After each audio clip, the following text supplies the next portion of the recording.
voilà président Diomaye Faye lay waxal bi fi Ousmane Sonko di nekk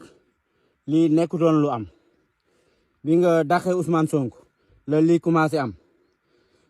man Samba Gueye dama jël sama responsabilité ren lu yàqu ci mbay mi président Diomaye Faye la parce que moo jël ministre bi nga xamante ni moo doon jàppale baykat yi dàq ko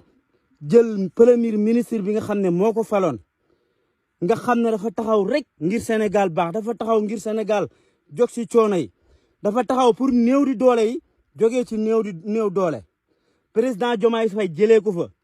indi ñu ko neex teg ko ci réew mi ñoo xam ne seen bopp rek leen ñor moom président Diomaye ci boppam kese moo ko ñor mais wax rek xoolal lii engrais bi xoolal engrais bi ni mu mel engrais bi ma jënd yëpp tey laa ñëw maa ngi yegg si tey di dimanche war a gontu nii Dakar laa xëyee ñëw war a gontu wicc engrais indi 4 sacs engrais war koo wicci war naa ko wicc si ngoon gi bi ma gontee ba léegi xoolal benn saako bii lay wiccee gu mënagul pare sama loxo yëpp yàqu nañ da ngay dóor ba sonn muy doog a toj ngay wisaare booy wisaare mu def poussière kese di dem lii dafa ñaaw lii dafa ruslu président biñ lay fal waxoo ñu woon lii gis nga Ousmane Sonko mi la fal barki alquranul karim lii naqari na ko neexu ko mais président Diomaye lii ñu ngi koy ñaawlu ba ci kanam yàlla di la wax ne la ren mbay mi lu si échec si wàllu engrais yow la gisal engrais bi ni mu mel gis nga lii ñaari at yi passé yëpp affaire engrais ak affaire jiwu lu ñëw buy am défaut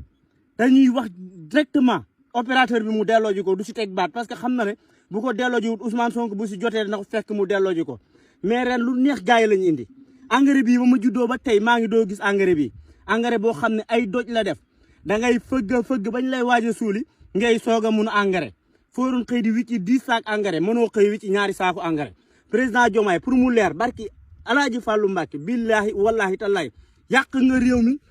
teg nga ñu gàcce def nga ñu lu ñu métti amel nga ñu àq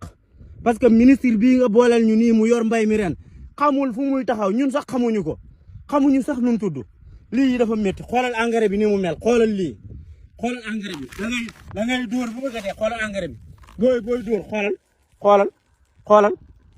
xoolal poussière bi xoolal lii engrais la lii engrais la lii engrais la barke salaatul fatiha Diomaye Faye billahi wallahi tallahi yàq nga réew mi barke alquranu karim tas nga yaakaari réew mi yëpp 95% yi tax nga yaakaar léegi waa APR ji liñ nekk kenn ku ne ngi xëccoo ñu naan ne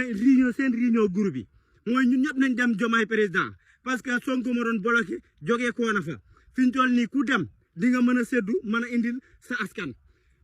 indil sa askan bi mooy lan mooy nga dem ñu jox la ay millions nga ñëw boo yi la topp liggéeyuñ guddi liggéeyuñ bëccëg